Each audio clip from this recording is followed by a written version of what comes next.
Hello दोस्तों, welcome to my channel defence logy. Lithium ion batteries पर Indian navy ने RFI जारी किया है। वर्ल्ड लेवल पर देखें तो लिथियम आयन बैटरीज की डेवलपमेंट एडवांस स्टेज में चल रही हैं और वहीं जापान ने पहली लिथियम आयन बैटरी सबमरीन को इंडक्ट भी कर लिया है। इंडियन नेवी की किसी भी सबमरीन में एआईपी सिस्टम नहीं लगा है, यहाँ तक कि लेटेस्ट कलवरी क्लास की सबमरीन में भी नहीं है। DRDO fuel cell AIP system को डेवलप करने पर काम कर रही है, पर इसमें भी समय लगेगा। फाइनेंशियल एक्सप्रेस की रिपोर्ट के अनुसार Indian government lithium triangle Nations Argentina, Bolivia और चिली से बात कर रही है अपने इलेक्ट्रिक व्हीकल की रिक्वायरमेंट को पूरा करने के लिए। इसी के चलते 2019 में गवर्नमेंट ने काबिल कंसोर्टियम को फॉर्म किया, जिसमें 3 स्टेट ओन कंपनीज आती हैं। पहली नेशनल एल्युमिनियम कंपनी नाल्को, दूसरी हिंदुस्तान कॉपर SCL और तीसरी mineral exploration Corp LTD Maikal. इस कंसोर्टियम का मेन पर्पस स्ट्रेटेजिक मिनरल्स को एक्वायर करना है। इंडिया और बोलिविया बैटरीज की जॉइंट मैन्युफैक्चरिंग पर बात कर रही हैं, वहीं चिली और अर्जेंटीना लिथियम के एक्सप्लोरेशन और एक्सपोर्ट पर।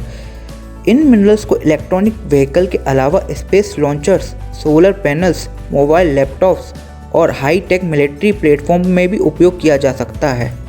इंडियन नेवी एक ऐसे सिस्टम के बारे में सोच रही है जो कन्वेंशनल सबमरीन की परफॉर्मेंस को बदल के रख देगा।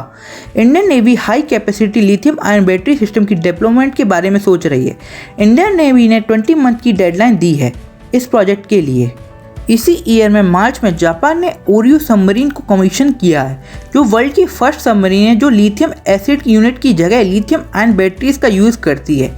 जापान ने 2002 से लिथियम आयन बैटरीज पर रिसर्च शुरू कर दी थी। जापान ने इस सबमरीन को अक्टूबर 2018 में लॉन्च किया था। इस क्लास की 6 और सबमरीन को बनाया जाएगा, जिसमें लिथियम आयन बैटरी का यूज़ किया जाएगा। टोटल 7 सबमरीन होंगी। वहीं एक साउथ कोरिया मीडिया की रिपोर्ट में बताया गया था कि साउथ कोरियन नेवी प्लान कर रही है कि लिथियम आयन बैटरी से इक्विप्ड सबमरीन को 2026 तक अपने बेड़े में शामिल करने के लिए। चाइनीज़ कंपनीज भी लिथियम आयन बैटरीज को डेवलप करने पर वर्क कर रही हैं। कन्वेंशनल सबमरीन में लीड एसिड बैटरीज का अंडर वाटर प्रोपल्सन के लिए बहुत पहले से उपयोग होता आ रहा है। जो सबमरीन में डीजल इंजन लगे होते हैं वो सरफेस वाटर पर मूवमेंट के लिए होते हैं और इन्हें बैटरीज को चार्ज करने के लिए उपयोग किया जाता है।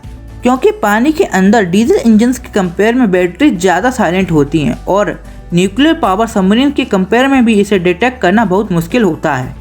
पर लीड एसिड बैटरी सबमरीन को 2 दिन तक ही पावर दे सकती हैं और सबमरीन को सरफेस में आना पड़ता है डीजल इंजन्स को चलाने के लिए, जिसमें इन्हें आसानी से डिटेक्ट किया जा सकता है और इन पर हमला किया जा सकता है। सेकेंड वर्ल्ड वॉर के समय इस प्रॉब्लम को देखा गया था और इस चीज़ के लिए रिसर्च भी की गई थी कि कैसे डीजल इंजन्स को एटमॉस्फेयर एयर्स के डिपेंडेंस को रिड्यूस किया जा सके। प्रेजेंट समय में काफ़ी देशों ने एयर इंडिपेंडेंट प्रोपल्सन सिस्टम को डेवलप कर लिया है।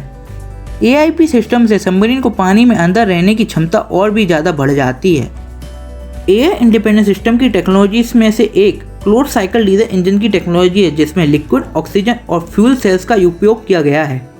डीआरडीओ भी इंडियन नेवी के लिए फ्यूल सेल सिस्टम को डेवलप करने पर काम कर रही है, जिसमें फॉस्फोरिक एसिड का इलेक्ट्रोलाइट के तौर पर उपयोग किया जाता है, जो हाइड्रोजन के साथ रिएक्ट होता है और उसमें लिक्विड ऑक्सीजन का यूज़ करके इलेक्ट्रिसिटी को जनरेट किया जाता है।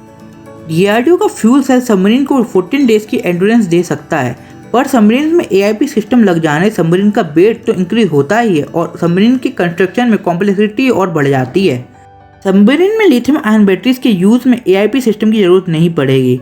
Lithium ion batteries lithium acid batteries के कंपेयर में high power density, light weight और लो मेंटेनिंग कॉस्ट देती हैं। लिथियम आयन बैटरीज लो चार्ज रन पर भी आउटपुट अच्छा देती हैं और लिथियम एसिड बैटरीज के कंपेयर में जल्दी चार्ज होती हैं और ज़्यादा एनर्जी को स्टोर कर सकती हैं। एआईपी सिस्टम के कंपेयर में यह लाइट वेट और लेस कॉम्प्लेक्स होगा। Lithium ion batteries large output तो देती हैं और ज़्यादा फास्ट स्पीड भी देती हैं लिथियम एसिड बैटरीज के कंपेयर में, और लिथियम आयन बैटरीज के यूज़ से टॉक्सिक गैसेज और एक्सेसिव हीट के रिस्क को भी रिड्यूस किया जा सकेगा। पर लिथियम आयन बैटरीज का कॉस्ट लिथियम एसिड बैटरीज के कंपेयर में ज़्यादा है। डिफेंस न्यूज़ की रिपोर्ट के अनुसार जापान की ओयोरू सबमरीन जिसमें लिथियम आयन बैटरीज का यूज़ हुआ है, उसका कॉस्ट $608 मिलियन है और वहीं lead acid batteries equipped submarine का कॉस्ट $488 मिलियन है। साउथ कोरियन नेवी एक कदम आगे जापानीज नेवी से सोच रही है। जापानीज नेवी ओरियो में लिथियम आयन बैटरीज के साथ Stirling engine based air independent propulsion system का यूज़ कर रही है। वहीं South Korean navy lithium ion batteries के साथ fuel cell air independent propulsion system का इस्तेमाल करेगी। हेलो दोस्तों, आज के लिए इतना ही। अगर आपको ये वीडियो पसंद आए लाइक करें, शेयर करें, सब्सक्राइब करें।